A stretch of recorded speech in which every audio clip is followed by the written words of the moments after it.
एक समय की बात है, एक जंगल था। जंगल में बहुत सारे जानवर एक साथ रहते थे। सभी जानवर आपस में मिलजुल करके रहते थे। उसी जंगल में एक बिल्ली रहती थी। बिल्ली बहुत बूढ़ी हो चुकी थी और अपने घर में ही रहा करती थी। जंगल के सभी जानवर बिल्ली को मौसी कहकर पुकारते रहते थे, क्योंकि बिल्ली बहुत समझदार थी और बहुत ज्ञानी थी।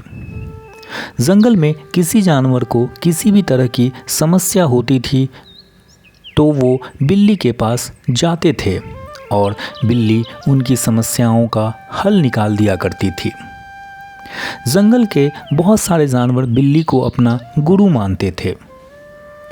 जंगल के जानवर अपने बच्चों को बिल्ली मौसी के पास भेजते थे बिल्ली से ज्ञान प्राप्त करने के लिए। एक दिन की बात है, उसी जंगल में एक शेर रहता था। शेर जंगल का राजा था।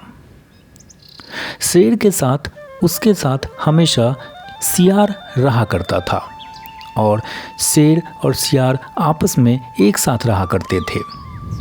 शेर जो भी शिकार करता था उससे बचा हुआ खाना सियार खा लिया करता था। एक दिन सियार ने शेर से बोला, महाराज, जंगल में एक बिल्ली है जो बहुत ज्ञानी है और बहुत समझदार है। आप बिल्ली से क्यों नहीं शिक्षा ग्रहण कर लेते हैं?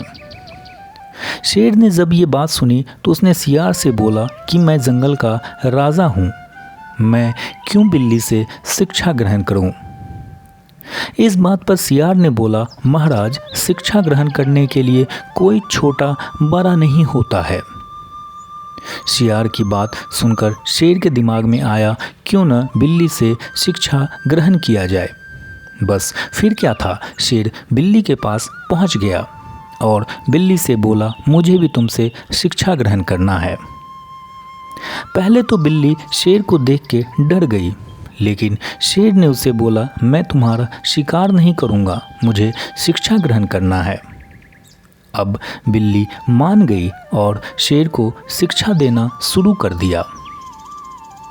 बहुत दिन बीत गया, अब शेर की शिक्षा पूरी हो गई थी। अब बिल्ली ने शेर से बोला कि तुम्हारी शिक्षा पूरी हो गई है, अब तुम जा सकते हो। इस पर शेर ने बोला बिल्ली से, क्यों न पहले तुम पर ही शिक्षा का उपयोग किया जाए, और शेर ने बिल्ली पर झपट्टा मार दिया। ये देख के बिल्ली डर गई और वहाँ से भागने लगी। बिल्ली भागते हुए एक पेड़ पर चढ़ गई। ये देख के शेर ने भी पेड़ पर चढ़ना शुरू कर दिया, लेकिन शेर पेड़ पर चढ़ नहीं पा रहा था। ये देख के शेर ने बिल्ली से बोला, तुमने मुझे सभी शिक्षा तो दे दिया, लेकिन पेड़ पर चढ़ने की शिक्षा नहीं दिया। इस पर बिल्ली हंसते हुए बोली, अगर मैं तुम्हें अपनी सारी शिक्षा दे दूंगा तो तुम मुझे मार ही देते। अब शेर को समझ में आ गया था कि बिल्ली सच में बहुत समझदार है। अंत में शेर वहाँ से हार के अपने मांद वापस आ गया।